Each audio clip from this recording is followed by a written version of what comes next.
What is up, Los Angeles, and welcome back to the Rams Week 13 practice report with Erin Coscarelli. I am your host, Ryan Anderson. On the Black Friday edition, Erin, how was Laguna? And listen, I ate my weight in almost every category. Dessert, I went for seconds, thirds.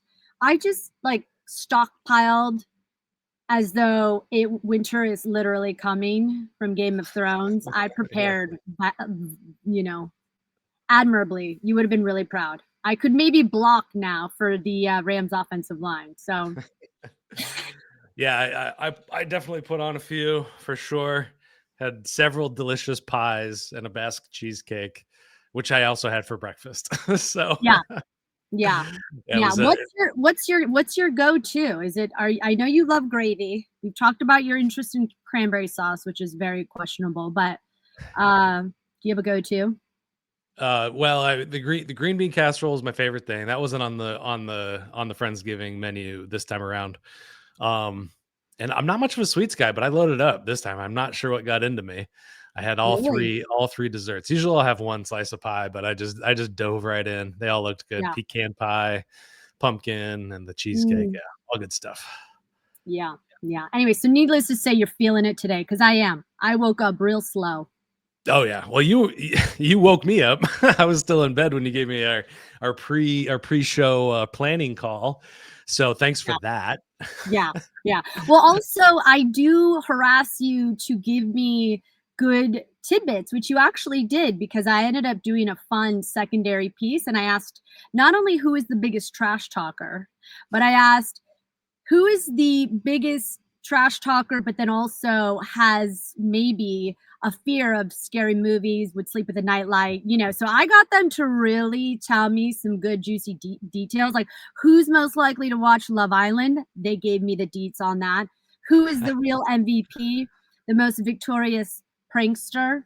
So, I did a lot of digging around, but thanks to you and our chit chat this morning, that really helped me,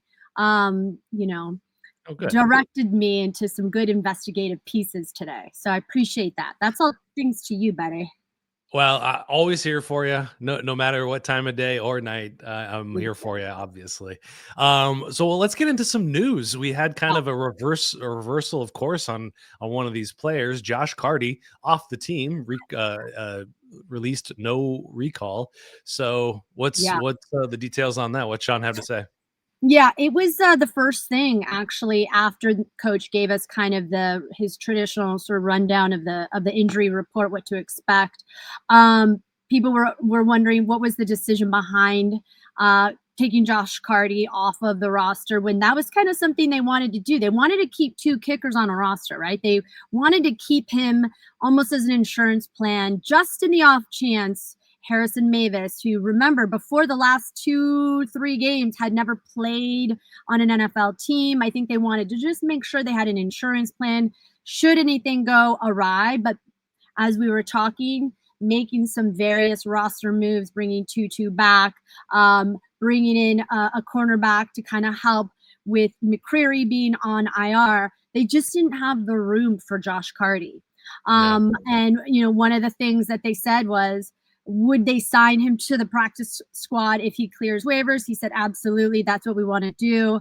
And I remember this specifically, that coach said right around when they were considering, auditioning or trying out Harrison Mavis, he said, Karty has a really bright future. I actually want to do what's right for him more so than what's right for the Rams. And it seems to me that he really feels, Sean McVay feels so much respect for this young player. Just kind of, I guess, how he handled, being a starter and then really kind of losing his job to someone else. And I think he has, a special place in his heart for what this young man has had to go through. Of course, we've talked about being a kicker is not easy. So I think all of those variables kind of contributed to what we were all kind of surprised to hear that they were going to take Karty, knowing they were wanting to keep him on the roster, that they kind of needed to shift things around just to make some room for various players, like we kind of mentioned. So, they had to bring in a new tight end. Lake being out. They just kind of needed guys. They needed to shift guys around and bring in some replacements, if you will. And it didn't make sense for them to keep two kickers on the roster. But fingers crossed, hopefully everything works out for Harrison Mavis moving forward. Yeah, there's tons of kicker drama all around the league. It seems like every week I'm reading a headline about one team releasing a guy or a guy getting injured. And wow, interesting trajectory for Karty for sure. And you kind of alluded to some of the other roster moves. Derion Kendrick back with this team after spending a short time with the Seattle Seahawks. Akhello Witherspoon coming back from IR. Tutu Atwell coming back from IR. Roger McCreary goes on IR after playing about 5 snaps, I think was the total.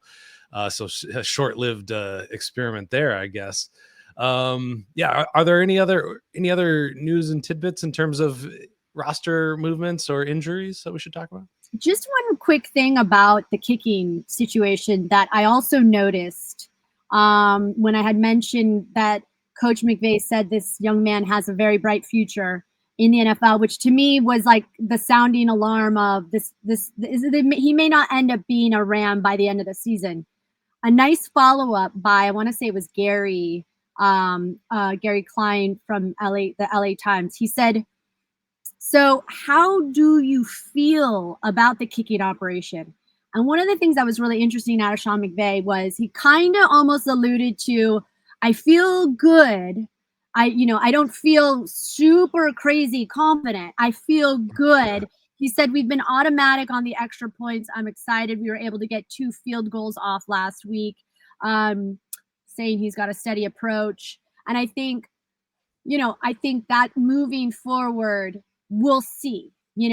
So I don't think like the jury is out on what's going on with the kicking situation. It seems like it's shored up for now. But when he was further asked more like intel on how he feels on a scale of 1 to 10, how confident, he didn't give us that normal reaction. He kind of was leaving room for we shall see, So, sure. But yeah, I mean, years and years, special teams has doomed this team at times. It has been problems, and I keep talking about this. If this costs a playoff game, which come down to the tightest, narrowest margins, I mean that would just be heartbreaking because every other aspect of this team is just firing on all cylinders. It looks like they're speeding full speed ahead into the playoffs. Doesn't look like anybody can stop them at this point. Watching that Packers game yesterday, that was the one team I have in the back of my head that I think can give this team some troubles just because of how explosive they are, and Micah Parsons, of course, but that's a different topic for a different day. So do you want to share any of the details from your conversation with these cornerbacks? Sounded like a good time. Yeah. Or are you saving that for a different feature? No, let's do it. I think, look, one of the things that we have seen that I was glad I kind of was able to pick your brain is just somehow this cornerback, the secondary seems to gel. And when given the opportunity to just sort of kind of peel back layers of the onion, asking questions that are, sort of unrelated to football, and just to get a sense of, it's not even just the way they are with each other, but almost just like how well are they feeling when they, you have a young unit, that was overlooked in a lot of ways. And now it just seems like complementary football is at the forefront of this secondary, meaning they're really benefiting from the pressure from the defensive line that obviously has been getting highly touted. But you come off a game where, Emmanuel Forbes, who I spoke with, had an interception, and he's been playing lights out. And you're just seeing these guys sort of evolve confidence-wise. So, of course, I had to ask the kind of typical questions you would assume a DB would have. When you think of, for me, like, who's the quintessential DB? In my mind, tell me if I'm wrong or tell me your thoughts, but I think like Richard Sherman. I think prime. You know what I mean? There's a lot of gusto. Yeah. There's a lot of like flash.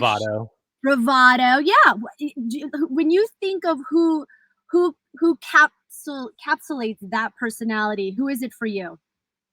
I think Dion immediately. I mean, Yeah. that's kind of my era of football, kind of early '90s into mid '90s. That was like when I fell in love with the game, and so Dion was just constantly the guy. I mean, bigger than life, with the chains and the cars, and putting out hip hop albums, all of the above, and a lot of people will talk about Derion Kendrick in a negative way, but I love how competitive and feisty and chippy he Mhm. gets out there.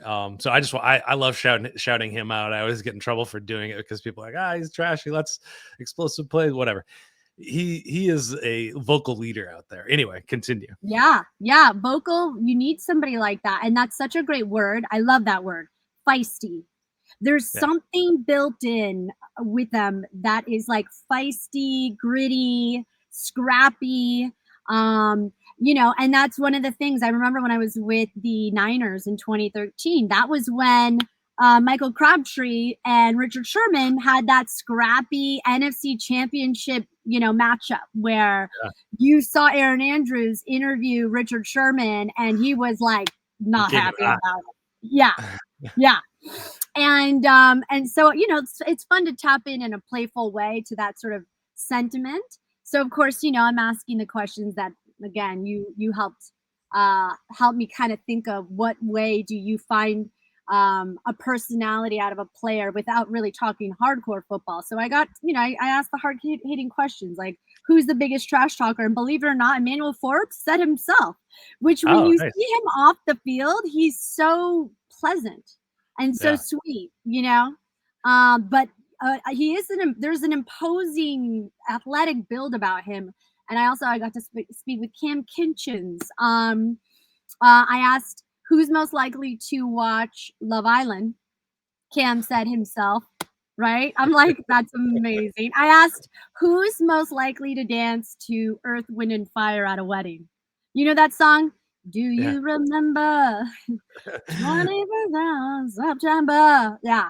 So I mean, I'm like, this is so funny. I'm like, I'm not even sure if they know these songs, because they're Wow. so young. Yeah. Well, Um, did you live in San Francisco in 2013? yeah, I did too. you did. Yeah, I was there from '08 until 18 when I moved down here. Oh my god, I really could have used you as a buddy. I had very few friends up there. Me either. It was the hardest thing. Anyway. What what is that? San Francisco, I mean, like, there's always this rivalry, but I'm thinking everybody's nice, wear flowers in your hair, none of that. None of that, you guys. No, I'm kidding. Completely Um, opposite, here in LA. I've got a great group of friends down here, yep, but, yep. yeah, Okay, any other but then I wanna talk to you about Chris Shula, and that can be our, oh, like, yeah. last, comment of the day. And, look, a lot of talk about Chris Shula. We talked about this the other day. Would Chris Shula leave LA? Obviously, he's kind of coming out as a favorite, as a head coaching candidate, and obviously most notably with the Giants. Although they're looking to develop their offensive young QB, would it make sense for Chris Shula to go to New York and even deal with the media there? Like all those things I wonder. And I was sitting next to Gary Klein of the LA Times today, and I really asked him that. I'm like, do you think he'd take this job and move on and leave his bestie Sean McVay, who both, they grew up to, they went to school together. I think they played together. Mhm. They both come from, football legacies, if you will. Um, and Gary said, not a lot of these kind of opportunities come up. Where else potentially could we see a head coaching job come up, right? I mean, maybe Tennessee. I mean, I've been hearing the Packers, like Matt LaFleur, although I find that hard to believe. Um, so maybe Miami's been thrown out there, and that Miami. big legacy there, obviously, with the Shulas. They just got rid of, yeah, that's a good point. They just got rid of the Raiders offensive coordinator and Chip Kelly. So, it kind of all has to make sense. But I think the thing that instead of asking, obviously, Coach McVay, what's he think about it?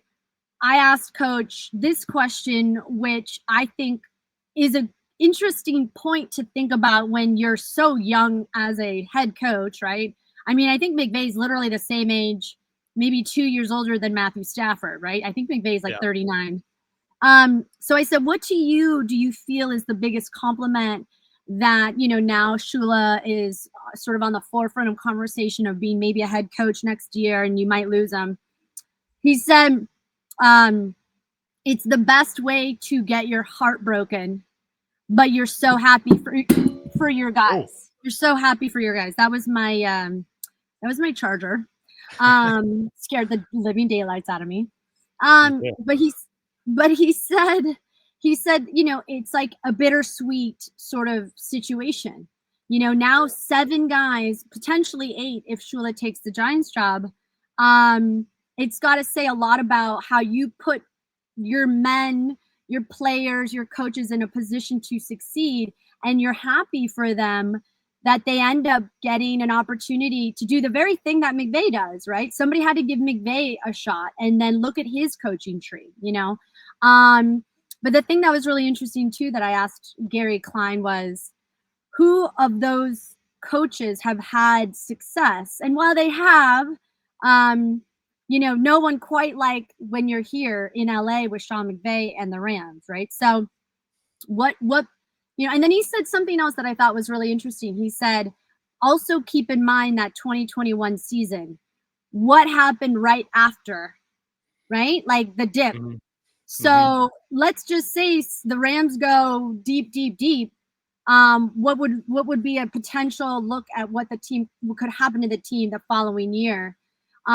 All of that plays into an account of, I guess, Chris Shula's decision to take a job, leave LA, go to a New York market where the media is different.